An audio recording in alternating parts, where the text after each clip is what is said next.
नमस्कार विद्यार्थी मित्रांनो, मी कॉमर्सवाला मास्तर आणि या नवीन व्हिडिओमध्ये तुमच्या सर्वांचं स्वागत. विद्यार्थी मित्रांनो, या व्हिडिओ लेक्चर सिरीज मार्फत आपण तुमचा 12वी कॉमर्स मधील बुक किपिंग आणि अकाउंटन्सी हा विषय शिकतोय. या विषयाचे आतापर्यंत आपण टोटल 5 टॉपिक पूर्णपणे अभ्यासलेले आहेत. या टॉपिकमध्ये आपण या टॉपिकची थिअरी लाईन टू लाईन अभ्यासलेली, सॉल्व प्रॉब्लेम सगळे अभ्यासलेले आहेत, अनसॉल्व प्रॉब्लेम देखील सगळे अभ्यासलेले आहेत. जर हे व्हिडिओ तुम्ही बघितलेले नसतील तर त्या व्हिडिओची प्लेलिस्टची लिंक मी डिस्क्रिप्शन बॉक्समध्ये देऊन ठेवतो, तिथे जाऊन तुम्ही ते बघू शकता. आता सध्या अभ्यासतो आपण topic number 6, dissolution of partnership firm. याची थिअरी अभ्यासून झालेली आहे, सॉल्व प्रॉब्लेम अभ्यासत आहोत. आतापर्यंत आपण 8 सॉल्व प्रॉब्लेम अभ्यासलेले आहेत. आज आपण 9वा अभ्यासणार आहे. जर या टॉपिकचे व्हिडिओ तुम्ही बघितलेले नसतील तर या टॉपिकच्या व्हिडिओची लिंक देखील मी डिस्क्रिप्शन बॉक्समध्ये देऊन ठेवतो, तिथे जाऊन तुम्ही ते बघू शकता. जर तुम्ही या व्हिडिओमध्ये पहिल्यांदाच आलेला असाल, चॅनलवर पहिल्यांदाच असेल तर पहिल्यांदा चॅनलला सबस्क्राईब करा, जेणेकरून तुम्हाला मी अपलोड केलेले सगळे व्हिडिओ वेळच्या वेळी भेटतील. आणि दुसरं एक महत्त्वाचं कारण असं आहे की तुम्हाला या ठिकाणी अकाउंट हा विषय अगदी बेसिक पासून सोप्या भाषेमध्ये शिकायला भेटणार आहे. त्याच्यामुळे सबस्क्राईब नक्की करा. व्हिडिओ आवडला तर त्याला लाईक करा. तुमचे काही सजेशन असतील तर तुम्ही त्या कमेंट बॉक्समध्ये देऊ शकता. व्हिडिओ तुमच्या वर्गमित्रांपर्यंत नक्की शेअर करा. आता आपण कोणताही वेळ वाया न घालवता आपण आपल्या प्रॉब्लेमला सुरू करूया. चला तर मग पहा, फर्स्ट आपण एक्झाम्पल रीड करू, काय सांगितले ते व्यवस्थित समजून घेऊया आणि त्याच्यानंतर ते सॉल्व्ह करायला सुरुवात करू. मी थोडंसं झूम करतो जेणेकरून तुम्हाला ते व्यवस्थित विजिबल असेल. पहा, शुभांगी, मनीषा आणि शीतल तिघेजणी पार्टनर आहेत. पहिल्या पार्टनरचं नाव आहे शुभांगी, दुसरी आहे मनीषा, तिसरी आहे Sheetal. Are partner they share profit and losses equally. म्हणजे त्यांचा प्रॉफिट अँड लॉस शेअर कसा आहे, इक्वली आहे. आणि त्यांची बॅलन्स शीट दिलेली 31 मार्च 2018 ची खालील पद्धतीने आहे. बघा, कॅपिटल दिलेले आपल्याला ठिकाणी बॅलन्स शीटच्या लायबिलिटीला. शुभांगी आणि मनीषाचं कॅपिटल हे आपण काय करणार, आपल्या कॅपिटल अकाउंटच्या क्रेडिटला ट्रान्सफर करणार. रिझर्व्ह फंड हा देखील त्यांच्या इक्वल रेशोमध्ये कॅपिटलच्या क्रेडिटला ट्रान्सफर करायचा. आणि क्रेडिटर्स आणि बिल्स पेएबल हे रिअलायझेशनच्या क्रेडिटला. इकडे बघा, machinery, stock, debtors, bills receivable या ज्या सगळ्या असेट आहेत, सगळ्या असेट आपण रिअलायझेशनच्या डेबिटला ट्रान्सफर करणार. फक्त हा जो आरडीडी असेट वरची प्रोव्हिजन हे रिअलायझेशनच्या क्रेडिटला ट्रान्सफर करायचं. कॅश ॲट बँक अकाउंट तयार करणार, त्याचा बॅलन्स त्याच्या डेबिटला ट्रान्सफर करणार. आणि शीतल कॅपिटल, तिचं कॅपिटल असेल त्या कॅपिटल अकाउंटच्या डेबिट साईडला तिचा बॅलन्स, कारण की असेटचा बॅलन्स डेबिट असतो म्हटल्यावर तो डेबिटला ट्रान्सफर करणार. काही जणांना प्रश्न पडू शकतो की सर लॅबिलिटीचे बॅलन्स क्रेडिटला, कारण की लॅबिलिटीचा बॅलन्स क्रेडिट असतो म्हणून क्रेडिटला, असेटचा बॅलन्स डेबिट असतो म्हणून पार्टनर्स कॅपिटलच्या डेबिटला ट्रान्सफर करणार. ऍडजस्टमेंट मध्ये बघा, on the above date it was decided to dissolve the firm dissolve होणार. Then asset realise were as follows. Asset खालील पद्धतीने विकलेलं. स्टॉक विकला 31,250, 31,250. Then machinery 37,500, debtors 21,250 and bills receivable 18,000. या सगळ्या असेट रिअलाइज झाल्यात. याची जर आपण अकाउंटिंग ट्रीटमेंट म्हणजे जनरल एंट्री जर केली तर एवढे सगळे पैसे आपल्याला भेटणार आहेत. बँक अकाउंट डेबिट, बँकेत पैसे येतील, बँक अकाउंट डेबिट. असेट गेली ते रिअलायझेशनच्या क्रेडिटला, म्हणून to realisation account, bank account debit to realisation account अशी इन्फॉर्मेशन होईल, त्याची अकाउंटिंग ट्रीटमेंट होईल. नेक्स्ट सेकंड ऍडजस्टमेंट बघा, काय सांगितलेले, क्रेडिटर्स वेअर पेड म्हणजे लॅबिलिटी पेड म्हटले त्यांनी ॲट अ डिस्काउंट ऑफ 2%, म्हणजे 2% कमीने, म्हणजे आपले जे क्रेडिटर्स असतील त्यात ते 2% अमाऊंट द्यायची नाही, तो डिस्काउंट आहे.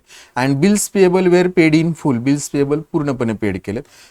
या लॅबिलिटी पेड केल्या, याची जनरल एंट्री आपण काय करणार, लॅबिलिटी पेड केल्या की एक इफेक्ट रिअलायझेशनच्या डेबिटला, म्हणजे रिअलायझेशन अकाउंट डेबिट, आणि पैसे जाणार आहेत म्हणून टू बँक अकाउंट अशी एंट्री होईल. Number third adjustment, realisation expenses 6,250 आहेत. तर हे सुद्धा आपण रिअलायझेशनच्या डेबिटला, म्हणजे realisation account debit to bank account, म्हणजे बँकेच्या क्रेडिटला आपण दाखवणार आहोत, अशी जनरल एंट्री होणार आहे. आणि number last adjustment, Sheetal was insolvent, Sheetal insolvent, declare insolvent and 50 पैसे in rupee could be recovered from her private estate. म्हणजे शीतल इन्सॉल्वंट झाली, तिची जी कॅपिटल डेफिशियन्सी असणार, म्हणजे तिच्या हिस्साचं जे कॅपिटल तिला डेफिशियन्सीमध्ये असेल त्यातले 50 पैसे, म्हणजे जर समजा 100 रुपये तिला द्यावे लागणार असेल तर त्यातले 50 पैसे इन रुपी, म्हणजे 1 रुपया मागं 50 पैसे, म्हणजे 100 रुपया मागं किती रुपये, 50 रुपये ते आपल्याला पेड करणार आहे इन कॅश. म्हणजे 10,000 देणार असेल, 10,000 रुपये द्यावे लागत असतील तर ती 5,000 रुपये आपल्याला रिकवर करणार. जर 20,000 द्यावे लागत असतील तर त्यातले 10,000 50% अमाऊंट रिकवर्ड होणार आहे. 50 पैसे मीन्स 50% अमाऊंट त्याच्या प्रायव्हेट इस्टेटमधनं रिकवर्ड आहे. तर अशा पद्धतीचा प्रॉब्लेम आहे. आपण ड्रॉ करताना काय काय ड्रॉ करायचं, आपल्याला फर्स्टली आपल्याला ड्रॉ करायचं रिअलायझेशन अकाउंट, आणि देन नेक्स्ट आपल्याला ड्रॉ करायचे पार्टनर्स कॅपिटल, आणि last one cash oblique bank account किंवा bank oblique cash account. Then आपण सुरुवात करूया सॉल्व्ह करायला. आता काय करूया, थोडंसं हे झूम इन करतो जेणेकरून तुम्हाला ते व्यवस्थित विजिबल असेल प्रॉब्लेम. आणि सुरू करूया. फर्स्टली आपण बॅलन्स शीट ट्रान्सफर करून घेऊया. कॅपिटल अकाउंट दिलंय शुभांगी मनीषा. आपण कॅपिटल अकाउंट तयार केलंय. कॅपिटलच्या क्रेडिटला बाय बॅलन्स ब्रॉट डाऊन दिलेला आहे, मी लिहून ठेवलेला आहे बाय डिफॉल्ट. आणि आता आपण ते सॉल्व्ह करायला सुरुवात करू. तर by balance brought down Shubhangi आणि मनीषाचा बॅलन्स त्या ठिकाणी आपण लिहून घेऊया. ₹62,500 62,500 शुभांगीचे आहेत. आणि देन मनीषाचे आहेत ₹37,500 37,500. शीतल इज डेबिट बॅलन्स, म्हणजे शीतलचा डेबिट बॅलन्स आहे तो तिच्या डेबिटला ट्रान्सफर करूया. दॅट नेक्स्ट रिझर्व्ह फंड हा डिस्ट्रीब्यूट करायचा पार्टनरला 22,500 आहे. आपण पार्टनर्स कॅपिटलच्या क्रेडिटला जाऊया आणि त्या ठिकाणी आपण लिहूया बाय रिझर्व्ह फंड. आणि तो इक्वली जर डिस्ट्रीब्यूट केला तर 7,500 7,500 आणि 7,500 अशा पद्धती येणार आहे. 7,500 7,500 and 7,500 to Seetal. Then next, on your liability side, creditors and bills payable posted to realization account. Credit side realization च्या क्रेडिटला येणार आणि त्या ठिकाणी लिहिणार बाय सन्ड्री liabilities. आणि त्याच्यामध्ये आपण फर्स्ट लिहिणार आहोत क्रेडिटर्स आणि त्याची अमाऊंट लिहिणार 37,500. आणि देन नेक्स्ट आहेत बिल्स पेएबल बघा 12,500. तर ते लिहून घेऊया आपण बिल्स पेएबल. अमाऊंट लिहिणार आपण 12,500 ₹12,500. आणि याची टोटल आउटरला येणारे ₹50,000 50,000. देन नेक्स्ट बघा पुढे गेल्यानंतर इकडे असेटला पहा मशिनरी आहे, स्टॉक आहे, डेटर्स आहे, बिल्स रिसिवेबल. या चारही असेट आपण रिअलायझेशनच्या डेबिटला टू सन्ड्री असेट असे लिहिणार. आणि त्या ठिकाणी फर्स्ट लिहिणार आहोत आपण machinery and amount is ₹62,500 62,500 inner column. then next stock आहे 37,500. स्टॉक सुद्धा लिहूया स्टॉक 37,500. then next स्टॉक झाल्यानंतर डेटर्स आहे 27,500. लिहूया आपण डेटर्स 27,500. आणि डेटर्स वरचा जो आरडीडी तो रिअलायझेशनच्या क्रेडिटला लिहायचा 2,500 on your credit side bye RDD. Amount लिहिणार 2,500 ₹2,500. Than next asset is bills receivable 22,500. हे लिहिणार आपण रिअलायझेशनच्या डेबिटला बिल्स रिसिवेबल 22,500. अँड आउटरला आपण याची टोटल सगळ्या असेटची टोटल घेणार आहोत ₹1,50,000. आणि याचा दुसरा इफेक्ट होत नाही कारण की आपले ट्रान्सफरिंग स्टेज चालू आहे. दॅन नेक्स्ट बघा कॅश ॲट बँक. आपण बँक अकाउंट किंवा कॅश अकाउंट तयार केले त्याच्या डेबिट साईडला टू बॅलन्स ब्रॉट डाऊन आणि अमाऊंट मेन्शन करून घ्यायची ₹12,500. बाय डिफॉल्ट लिहून घेतले मी टू बॅलन्स ब्रॉट डाऊन 12,500. आणि last one Sheetal capital. Sheetal capital अकाउंटच्या डेबिट साईडला जायचं आणि त्या ठिकाणी लिहिणार टू बॅलन्स ब्रॉट डाऊन. आणि बॅलन्सिंग फिगर फक्त शीतलचीच दिलेली म्हणून शीतलच्याच कॉलममध्ये लिहिणार ₹12,500 ₹12,500. बॅलन्स शीट ट्रान्सफर करणं सगळ्यात सोपं काम. याच्यामध्ये अवघड असं काही नाही. लॅबिलिटी असेट ट्रान्सफर केलेले आहेत. And first adjustment is stock machinery debtors and bills receivable are realise. Bank account debit to realisation असे त्याचे अकाउंटिंग ट्रीटमेंट होणार आहे. फर्स्ट इफेक्ट रिअलायझेशनचा देऊन घ्यायचा म्हणून रिअलायझेशन अकाउंटला जाणार आणि त्या ठिकाणी लिहिणार bye bank oblique cash account. आणि याच्यामध्ये फर्स्ट घेणार आहोत आपण काय काय विकले बघा. फर्स्टली विकलेला आहे आपला स्टॉक 31,250. आपण लिहूया स्टॉक 31,250. देन नेक्स्ट आहे मशिनरी 37,500. लिहूया machinery 37,500. Then next is debtors ₹21,250. इकडेच लिहिणार debtors 21,250. And last one is bills receivable ₹18,000. हे सुद्धा लिहिणार आपण. इन शॉर्ट मी मेन्शन करतो बिल्स रिसिवेबल ₹18,000. आणि अशा टोटल असेट रिअलाइज केलेले आहेत म्हणजे विकलेले आहेत आपण ₹1,08,000 म्हणजे 1,08,000 टोटल येणार आहे आउटरला ₹1,08,000. एवढी कॅश भेटेल. कॅश अकाउंटच्या डेबिटला जायचं आणि त्या ठिकाणी लिहायचं टू रिअलायझेशन आणि अमाऊंट लिहिणार ₹1,08,000 1,08,000. And then next, number second adjustment is creditors were paid at a discount 2% and bills receivable paid in full. तर आपण हे काय करणार आहोत, रिअलायझेशनच्या डेबिटला लिहिणार आपण आणि कॅश अकाउंटच्या क्रेडिटला. रिअलायझेशनच्या डेबिटला लिहिणार to bank oblique cash account. त्याला आपण अंडरलाईन करूया आणि त्याच्यामध्ये फर्स्ट आपण लिहूया क्रेडिटर्स. आता क्रेडिटर्सची अमाऊंट बघा 37,500 रुपीज 375 1% आहेत, म्हणजे रुपये 750 रुपये जो असणार आहे तो डिस्काउंट असणार आहे 2%. म्हणजे तो जर 750 जर वजा केला तर 36,750 रुपये एवढा क्रेडिटर्सची अमाऊंट आहे. आणि बिल्स पेएबल त्यांनी फुल पेड केलेत म्हणून इन शॉर्ट मी तो लिहितो बिल्स पेएबल टोटल 12,500 रुपये. आणि याची टोटल आउटरला लिहिणार आहोत आपण 49,250 49,250 एवढी कॅश आपल्याकडून बँकेकडून पैसे जाणार आहेत कॅश ऑब्लिक बँक अकाउंटच्या क्रेडिटला बाय रिअलायझेशन अकाउंट. आणि अमाऊंट लिहिणार 49,250 250. And then next third adjustment realisation expenses. रिअलायझेशनच्या डेबिटला आणि कॅशच्या क्रेडिटला. रिअलायझेशनच्या डेबिटला लिहायचं to cash oblique bank account कंसात लिहायचे expenses and amount is rupees 6,250 6,250. And second effect goes to bank account credit side by realisation account कंसात लिहिणार आपण एक्सपेन्सेस आणि त्याची जी अमाऊंट लिहिणार आहोत आपण ती लिहिणार त्या ठिकाणी rupees 6,250 6,250. Next number last adjustment, Sheetal was insolvent आणि तिच्याकडून ₹50 पैसे पर रुपीज आपल्याला रिकवर होणार आहे. तर ते आपण क्लोज करताना बघूया तिचे जे बॅलन्सिंग फिगर असणार आहे ती. तर आता काय करूया आपण क्लोज करायला सुरुवात करूया. पहिल्यांदा एक चेक करायचं की आपण लॅबिलिटीज पेड केलेत का सगळ्या.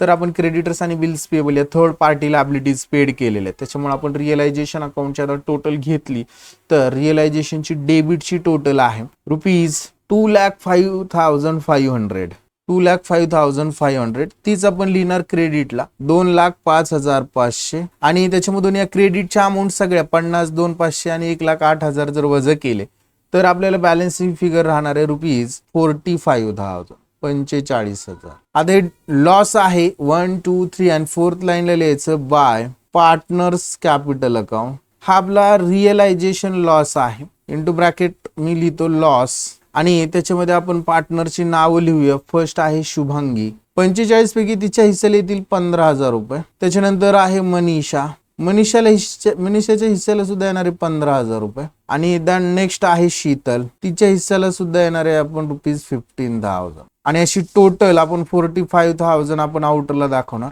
आणि याचा दुसरा इफेक्ट जो असणार आहे तो पार्टनर्स कॅपिटलच्या डेबिटला लिहिणार to realisation account. Into bracket लिहायचं लॉस अँड शुभांगीचा लिहायचं रुपीज 15,000 मानसीचा 15,000 आणि शीतलचा सुद्धा 15,000. आणि आता काय करायचं आपण हे क्लोज करायला सुरुवात करायची. फर्स्टली पार्टनर्स कॅपिटल जो इन्सॉल्वंट पार्टनर आहे त्याची डेबिटची टोटल बघायची 12,500 आणि 15 टोटल 27,500 आणि इकडे 7,500 दिसतात. आपण याची एक वर्किंग नोट करू. याची डेफिशियन्सी कॅल्क्युलेट करायची आपल्याला बरोबर. याची डेबिटची टोटल आपल्याला येणार आहे 27,500. मी वाटलं तर डेबिट टोटल लिहून ठेवतो तीच क्रेडिट टोटल आपली आली पाहिजे. मग एक वर्किंग नोटला मी नाव देतो या ठिकाणी calculation of capital deficiency of शीतलच्या आपण कॅपिटल डेफिशियन्सी कॅल्क्युलेट करणार आहोत. त्याच्यामध्ये आपण शीतलचा डेबिट बॅलन्सेस लिहिणार आहोत. डेबिटची टोटल आहे रुपीज 27,500. त्यातनं लेस म्हणणार आपण क्रेडिट टोटल आहे 7,500. कशी आली सर इकडं बघा मी तुम्हाला दाखवतो. पार्टनर्स कॅपिटल बघा डेबिटची 12,500 आणि 15,000 टोटल येणार 27,500 ते बरोबर. आणि त्यातनं हे बघा क्रेडिटला एकच अमाऊंट आहे 7,500 म्हणून क्रेडिट टोटल आपण लिहिलं 7,500. म्हणजे थोडक्यात 27,500 मधनं 7,500 जर आपण मायनस केले तर आपल्याला किती राहणार आहेत 20,000 रुपये तिची आता काय येणार आहे कॅपिटल डेफिशियन्सी. म्हणजे तिला 20,000 फर्मला द्यावे लागणार आहेत. पण हे 20,000 ते देऊ शकत नाही ती झाली इन्सॉल्वंट. मग काय तिच्याकडून रिकवर होतं का तर होतंय. त्यांनी काय म्हटलंय जेवढे पैसे तिला यायचे त्यातले 50 पैसे म्हणजे 50% अमाऊंट रिकवर होणार आहे. म्हणजे 20,000च्या 50% म्हणजे 10%. म्हणून त्या ठिकाणी लिहायचं लेस 50% रिकवर्ड लेस 50% रिकवर्ड. म्हणजे 10,000 रुपये काय झाले आपले रिकवर्ड झाले. तर 20,000तनं 10,000 जर गेले तर किती राहतील शेवटी बघा 10,000 रुपये राहतील. म्हणजे आता इन्सॉल्वंट झाल्यामुळं ती 10,000 रुपये देऊ शकत नाही. म्हणजे हे 10,000 रुपये तिने तर आपल्याला दिलेले आहेत, याची एंट्री जर केली तर हे आपल्या बँकेत येतील. म्हणजे bank account debit to Sheetal capital account, to Sheetal capital account अशी एंट्री होईल. म्हणजे बँकेच्या डेबिटला आणि शीतल कॅपिटलच्या क्रेडिटला याचा इफेक्ट द्यावा लागेल. मग आपण बँकेच्या डेबिटला जाऊया आणि त्या ठिकाणी लिहूया टू शीतल कॅपिटल. तिने आपल्याला 50% अमाऊंट दिलेली म्हणून टू शीतल कॅपिटल. अमाऊंट लिहिणार ₹10,000. आणि दुसरा इफेक्ट शीतल कॅपिटलच्या क्रेडिटला by bank oblique cash account आणि शीतलच्या कॉलम मध्ये लिहिणार अमाऊंट ₹10,000. अमाऊंट ₹10,000. आय होप हे क्लिअर आहे. आता पुढे बघा काय झालेलं आहे. पुढे त्यांनी असं सांगितलं की हे 10,000 रुपये आता तिचे डेफिशियन्सीचे अमाऊंट आहे. मग हे याला आपण लिहिणार कॅपिटल डेफिशियन्सी किंवा इथं फक्त आपण शब्द लिहूया डेफिशियन्सी. आता ही जी डेफिशियन्सी ही कोणी डिस्ट्रीब्यूट करून घेतली पाहिजे. पहिली पार्टनर आहे शुभांगी आणि दुसरी पार्टनर आहे मनीषा. म्हणजे शुभांगी आणि मनीषामध्ये त्यांच्या रेशोमध्ये त्यांचा रेशो काय इक्वल आहे. आणि दुसरी आहे मनीषा, त्यांचा रेशो 1:1 आहे. म्हणजे 10,000 1:1 जर डिस्ट्रीब्यूट केलं तर शुभांगी किती 5,000 आणि मनीषा किती 5,000. आता ज्यांनी त्याची कॅपिटल डेफिशियन्सी काय केली रिकवर्ड केली डिस्ट्रीब्यूट करून घेतली त्यांना आपण अकाउंटिंग ट्रीटमेंटमध्ये देणार जे डेबिट म्हणजे शुभांगी कॅपिटल अकाउंट डेबिट. याची एंट्री जर करायची म्हणली तर शुभांगी कॅपिटल काय म्हणणार आपण अकाउंट डेबिट. नंतर Mansi capital account debit sorry Manisha capital account debit. बघा दोघांनाही 5,000 आहे. टू कोणाची डेफिशियन्सी शीतल कॅपिटल म्हणून शीतलला देणार credit to Sheetal capital account. Total 10,000 रुपये. ही अकाउंटिंग ट्रीटमेंट करायची. याच लेजर पोस्टिंग बघा शुभांगी आणि मानसी कॅपिटलच्या डेबिटला आणि शीतल कॅपिटलच्या क्रेडिटला. म्हणजे शीतल कॅपिटलच्या क्रेडिटला शुभांगी आणि मानसी लिहिणार आणि मानसी आणि शुभांगी कॅपिटलच्या डेबिटला शीतल लिहिणार. तर चला लिहूया आपण. शीतल कॅपिटलच्या क्रेडिटला आपल्याला लिहावं लागेल शुभांगी आणि मनीषा बरं का बाय शुभांगी कॅपिटल. अमाऊंट लिहिणार ₹5,000 5,000 आणि बाय मनीषा कॅपिटल. जिथं जिथं माझ्या तोंडातून माणसे आले तिथं ते मनीषा कन्सिडर करा बरं का. अमाऊंट लिहिणार ₹5,000. ही इकडे क्रेडिटला आहे शीतलच्या बरोबर. आता याचा दुसरा इफेक्ट इकडे डेबिटला लिहायचं टू शीतल कॅपिटल आणि अमाऊंट जी आहे ती शुभांगी आणि मनीषाच्या कॉलम मध्ये लिहिणार 5,000 शुभांगीच्या कॉलम मध्ये आणि 5,000 मनीषाच्या कॉलम मध्ये. आणि आता आपले हे जे शीतल कॅपिटल असणार आहे ते 27,500 दोन्ही साईड टोटल क्लोज होणार. आता राहिलेली रिमेनिंग पार्टनर मग सोपंच आहे बघा. इकडच्या क्रेडिटची टोटल जास्त आहे 37,500 प्लस 7,500 जर आपण टोटल केली तर इकडची टोटल येते 45,000 रुपये 45,000. इकडे 62,500 प्लस 7,500 इकडे येणारे 70,000 रुपये. तेच इकडे लिहिणार आपण 70,000 आणि 45,000. 45 मधनं 20 गेले तर राहतील 25,000 आणि 70 मधनं 20 गेले तर राहतील 50,000. याला लिहायचं to bank oblique cash account. आणि याचा दुसरा इफेक्ट आपल्या बँक ऑब्लिक कॅश अकाउंटच्या क्रेडिटला आपण लिहिणार बाय शुभांगी कॅपिटल. अमाऊंट लिहिणार ₹50,000 आणि बाय मनीषा कॅपिटल आणि त्याची अमाऊंट लिहिणार आहोत आपण ₹25,000. आणि आता आपल्याला हे कॅश ऑब्लिक बँक अकाउंट काय करायचं क्लोज करायचं. तर ते आपले डेबिटची टोटल बघा 1,30,000 रुपये येणार आहे 1,30,500 बरं का 1,30,500 आणि क्रेडिटची टोटल सुद्धा 1,30,500. म्हणजे या प्रॉब्लेमचा कॅश ऑब्लिक बँक अकाउंट जे असणार आहे ते 1,30,500 ने क्लोज झालेलं आहे. आय होप विद्यार्थी मित्रांनो हे एक्झाम्पल तुम्हाला व्यवस्थित समजलेलं असणार आहे. जर समजलेलं असेल तर व्हिडिओला लाईक करा. व्हिडिओ तुमच्या वर्ग मित्रांपर्यंत नक्की शेअर करा. चॅनलला जर सबस्क्राईब केलं नसेल तर सबस्क्राईब करा. आज आपण इथंच थांबूया. नेक्स्ट व्हिडिओमध्ये आपण नेक्स्ट एक्झाम्पल अभ्यासू. तोपर्यंत सर्वांना बाय. Take care.